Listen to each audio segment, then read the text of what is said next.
प्यारे बच्चों, मैं आपका अपना कथा मित्र अमित एक बार फिर से आपका स्वागत करता हूं आपके फेवरेट यूट्यूब चैनल सुनो कहानी में।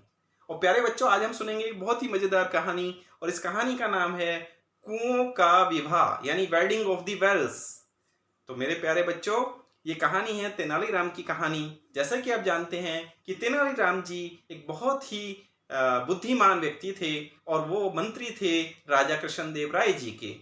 तो एक बार राजा कृष्णदेव राय जी किसी बात पर तेनालीराम से नाराज हो जाते हैं तो वो तेनालीराम जी को कुछ बुरा भला कह देते हैं। तो उस बात से नाराज होकर तेनालीराम जी दरबार छोड़ के चले जाते हैं। अब तेनालीराम जी दरबार छोड़ के चले गए और उन्होंने अपना वो नगर ही छोड़ दिया। अब विजयनगर को छोड़कर वो चले जाते हैं आसपास के किसी गांव में। अब पीछे से महाराज को, जिनको आदत थी सुबह शाम बड़े अच्छे अच्छे बातें तेनालीराम जी से सुनने की, वो बेचारे 2 दिन 4 दिन 6 दिन तो हो जाते हैं गुस्से में रहे हुए, पर उसके बाद उनको तेनालीराम जी की याद आने लगती है। अब तेनालीराम जी की याद तो आ गई, पर तेनालीराम जी को बुलाएं कैसे। उन्होंने सारे गांव में मुनादी कराई कि भाई तेनालीराम जी जल्दी से दरबार में हाजिर हों। उन्होंने सब जगह लोगों को भेजा, पर तेनालीराम जी तो भैया गुस्से में वो भी थे। उनको भी बहुत बुरा लग रहा था कि मैं राजा साहब से दूर हूँ, पर वो इतनी आसानी से वो आना नहीं चाहते थे। तो वो अपना गांव में किसी दूसरे गांव में जाके शरण लेके वहीं पड़े रहते हैं। अब महाराज ने उसके बाद सब जगह पे अपने गुप्तचरों को भेजा, यानी सीक्रेट एजेंट्स को। उन्होंने सब जगह ढूंढा, पर उनको भी तेनालीराम जी कहीं नहीं मिले। अब महाराज हो गए बड़े परेशान। उन्होंने सोचा कि भाई तेनालीराम जी तो इतनी आसानी से आएंगे नहीं, वो भी गुस्से में हैं, क्योंकि वो भी तो बहरहाल मेरे ही मंत्री हैं ना, तो मेरे ही तो शिष्य हैं, मेरे ही तो साथी हैं। तो इसलिए उनके साथ में कोई ऐसी ट्रिक लगानी पड़ेगी जिसमें उनको अपनी बुद्धिमत्ता दिखाने का मौका मिले, इंटेलिजेंस दिखाने का जहां सवाल आएगा वहां पे तेनालीराम जी पीछे रह नहीं सकते। वो अपनी ईगो को छोड़ के सामने आ जाएंगे, मुझे पता लग जाएगा तेनालीराम जी कहाँ हैं। तो महाराज ने सोचा एक बड़ा यूनिक उपाय। उन्होंने कहा कि मैं क्या करता हूं, मैं करूंगा अपने कुएं की शादी, यानी जो मेरा गवर्नमेंट वाला अपना वेल है, सरकारी अपना मेरा खुद के महल वाला, उस मैं शादी करूंगा। तो उन्होंने सब पूरे राज्य में हर गांव में मुनादी करा दी कि महाराज कृष्णदेव राय जी क्या कर रहे हैं, अपने सरकारी कुएं की शादी कर रहे हैं। और जितने भी गांव हैं आसपास में राज्य के, उन सब के मुखिया यानी सरपंच जो हेड हैं, प्रधान हैं, वो सब क्या करेंगे, अपने अपने गांव के सारे कुओं को लेके उस शादी के अंदर शामिल होने के लिए आएंगे। और जो सरपंच उस शादी के अंदर अपने गांव के कुओं को नहीं लेके आएगा, उसको 1000 गोल्डन कॉइन्स का पेनल्टी लगेगी। अब ये मुनादी तो साफ हो गई, सब जगह अनाउंसमेंट हो गया।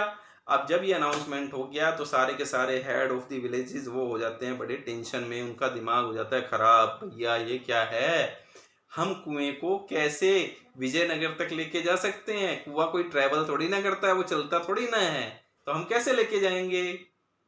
तो सारे गांव के जितने भी प्रधान थे वो सारे परेशान, मगर एक गांव जिसके अंदर में हमारे तेनालीराम जी छुपे हुए थे, वो जाते हैं मुखिया के पास। वो कहते हैं देखो भैया, मैंने आपके गांव में क्या ली है, शरण ली है।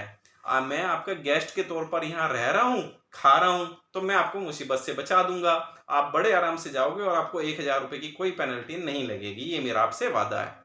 तो सरपंच जी हो जाते हैं बड़े खुश। अब वो तो तेनालीराम जी को जानते नहीं थे, क्योंकि तेनालीराम जी तो वहां छुप के रह रहे थे। तो वो कहते हैं कि बताओ भाई साहब, बताइए मैं क्या करूं जिससे कि मेरे को पेनल्टी ना लगे और महाराज के आदेश का पालन भी हो जाए। उन्होंने कहा आप एक काम करो, आप सारे जितने भी गांव हैं सारे हेड्स को बुला लो और मैं तरकीब जो बताऊंगा वो करो। उन्होंने सबको बुला लिया। अब तेनालीराम जी ने उनको समझाया कि भैया देखो ऐसा है, शादी से एक दिन पहले आप लोग सब इकट्ठे होके चले जाओ विजयनगर, और आप में से केवल 5 लोगों ने जाके महाराज को कहना है कि महाराज, हम आपकी आज्ञा के अनुसार अपने अपने गांव के कुओं को लेके नगर के द्वार पर आ चुके हैं। पर जैसी की परंपरा है कि जो होस्ट होता है ना, वो तो गेस्ट का वेलकम करता है। तो आपसे निवेदन है कि आप अपना जो सरकारी कुआं है, इसको आप हमारे वेलकम के लिए, हमारे कुओं के वेलकम के लिए आप राज्य के वहां पे भेज दीजिए, जिससे कि वो वहां से उनको लेके आ जाए। तो भैया वो सारे प्रधान जब महाराज को ये बात कहते हैं तो महाराज समझ जाते हैं कि भैया ये तो कोई ना कोई गड़बड़ है, इनको किसी ना किसी ने कोई मैजिकल टिप दे दी है। तो मैजिकल टिप इनको किसी ने दी है, जो वो ऐसा विजडम वाला काम कौन कर सकता है, वो केवल तेनालीराम कर सकता है। तो वो कहते हैं कि भैया ये जो कुओं को वेलकम करने के लिए मेरा कुआं जाएगा, ये बात आपको किसने कही। तो वो सब तो इधर उधर देखने लगते हैं। तो जो हेड वो वाले होते हैं जिनके गांव में हमारे तेनालीराम जी रह रहे थे, वो कहते हैं प्रभु मुझे क्षमा कीजिए, मुझे तो ये जो सुझाव दिया था वो मेरे गांव में पिछले कुछ दिनों से एक पंडित जी रह रहे हैं, वो पंडित जी ने मुझे बोला कि भैया आप ऐसा ऐसा करो। तो इसलिए मैं उनके सुझाव के मुताबिक, मेरे पास कोई और रास्ता तो था नहीं, 1000 स्वर्ण मुद्राओं की मैं पेनल्टी कैसे देता, तो मैंने उनका आदेश मानते हुए मैं इस तरीके से आपके पास आ गया हूँ। महाराज कहते हैं भैया सब चीजें छोड़ो, मुझे अपने गांव लेके चलो और मुझे उन पंडित जी से मिला के लाओ। अब पंडित जी तो उनके साथ में बाहर बॉर्डर पे बैठे हुए थे, वो तो वहां पर इंतजार कर रहे थे, उनको तो पता था कि महाराज अभी आएंगे यहाँ पर।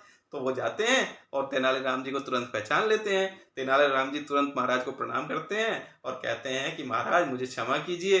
तो महाराज कहते हैं कि भैया तेनालीराम आगे से नाराज होके आपको कहीं जाना नहीं है, आप और हम तो साथी हैं, एक दूसरे से नाराज भी होंगे और एक दूसरे के साथ में फिर भी रहेंगे। तो इतनी बात से क्योंकि तेनालीराम जी और कृष्णदेव राय जी वापस मिल जाते हैं, तो महाराज सारे प्रधानों को बड़े अच्छे अच्छे उपहार देकर उनको एज ए गेस्ट, उनको अपने नगर के अंदर, महल के अंदर आराम से घुमाते हैं, उनको कुछ दिन एज ए गेस्ट रखते हैं और फिर सबको उनको बड़े अच्छे अच्छे गिफ्ट देके वापस भेज देते हैं। और इस तरीके से वापस तेनालीराम जी की और महाराज की क्या हो जाती है, reunion. So my dear friends, जब विजडम साथ हो तो कोई भी राह आसान हो जाती है। ये थी तेनालीराम की विजडम की कहानी। मैं उम्मीद करता हूँ आपको ये मजेदार कहानी पसंद आई होगी, कुओं की शादी वाली। और अगर आपको ये कहानी पसंद आई तो इसको लाइक कीजिए और अपने दोस्तों के साथ इस कहानी को शेयर कीजिए। Thank you so much. मैं एक नई कहानी के साथ आपसे फिर मुलाकात करेंगे, तब तक के लिए बाय।